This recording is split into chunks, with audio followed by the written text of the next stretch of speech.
Good morning or afternoon, everybody. My name is John Kuhn, and I work for the National Weather Service, as Noel said. I'm going to be presenting to you on a GIS dashboard, which I developed on weather-related hazards, beach hazards in particular, and how the National Weather Service is issuing the information to save lives. Next. Okay, rip currents are the #1 public safety hazard to people visiting beaches in the United States. The United States Life Savings Association estimates that an annual number of fatalities due to rip currents is 100 or more, and around 82% of rescues at surf beaches are due to people who are caught in a rip current.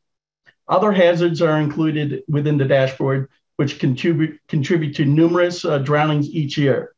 The National Weather Service is mandated by the Weather Research and Forecasting Act of 2017 to provide forecasts, warnings, and decision support for weather-related hazards. Next.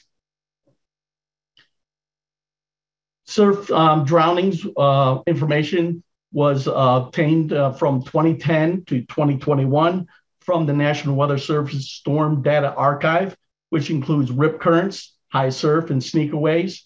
Other verified sources were used for other currents, such as longshore, structural, and inlet currents. GIS provides an innovative way for the National Weather Service to examine surf-related drownings with the goal of improving forecast services and safety messaging to help save lives.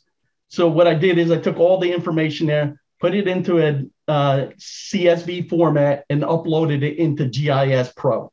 Next. Okay, so here's the dashboard that created. It was developed, which includes a map showing the fatalities, which is front and center right here. The legend is on the right, upper right. Red represents rip currents. Blue is your high surf. Other currents is in your orange color. Unknown is in gray. And then your kind of your magenta color of sneaker waves. What is not shown in is the fatalities that we also have in Guam and America Samoa. It would have made the map kind of really zoomed out. So for the purpose of this, I just kind of zoomed in more to Hawaii and then the CONUS part of the United States. On the left-hand side, you have bar charts, which show you the hazards and also your gender and month and year for the data that was collected. On the right-hand side, on the lower right-hand side, you have beach information, safety information, data sources, a download, and a disclaimer saying that the 2021 data that I have in here is preliminary and it hasn't been really adjudicated yet. Next. So for the period of 2010 to 2021, October 31st, the number of fatalities by hazard, this is one of the charts, bar graphs that I had shown there earlier on the dashboard. 645 of the fatalities have been from rip currents, 123 from high surf. So rip currents, like I said there before, really about 73% of the fatalities that get reported that we have had in our database are from rip currents, and then followed by your high surf. Next.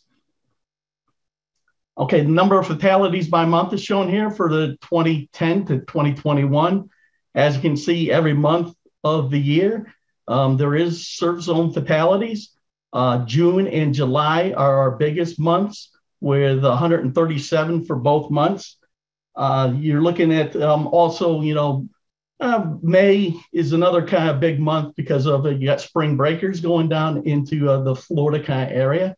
And in August also, where you're starting to wind down the beach season, a lot of people going on vacation, you have a higher number of rip current or surf fatalities during those months.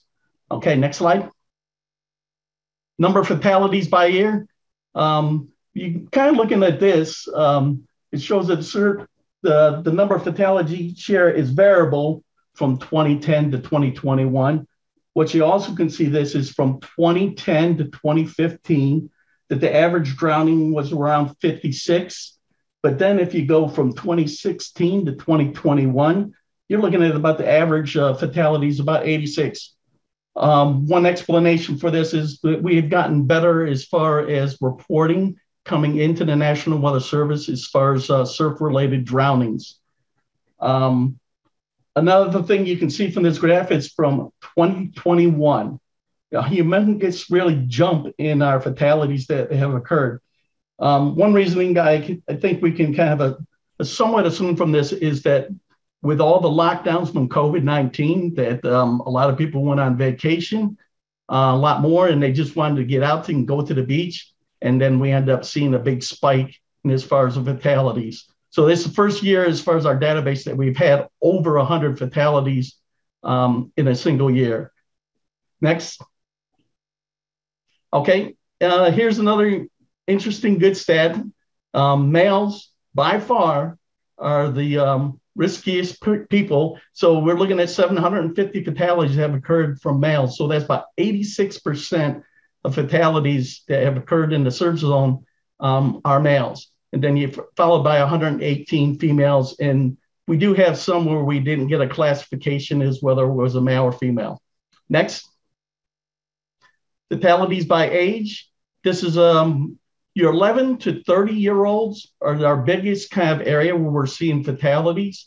You're looking at about 43%. So you're 198 and 145 right there. You're looking at 43% of the fatalities that occur in the surf zone are from that age group from between 11 to 30 years of age. You do see a little bit more of a spike, between 41 and 50, but, it starts dropping off after that. And unfortunately, you even see, in your 1 to 10-year-olds that, we've had 31 fatalities in that area. Next. Okay, and the great kind of part of the dashboards is your zooming and panning kind of capability. On the left-hand side, your bar graphs update based upon the view that you're in. So in this case, I have about 238 fatalities are due to rip currents and 15 to high surf. So Florida is our big area as far as where a lot of the fatalities occur, especially with your rip currents. So next. Another great capability with the dashboard. If you click on any of the dots on there representing a fatality, as you can get detailed information, the day of the incident that it occurred, the time, location, the state, gender, age, residency. Residency is more of where the person came from, not residency as far as where they were staying at. And then rescue fatalities, try to keep track of those. Are a little bit harder to kind of keep track of, but we see time and time again, many people are drowning because they're trying to save somebody else.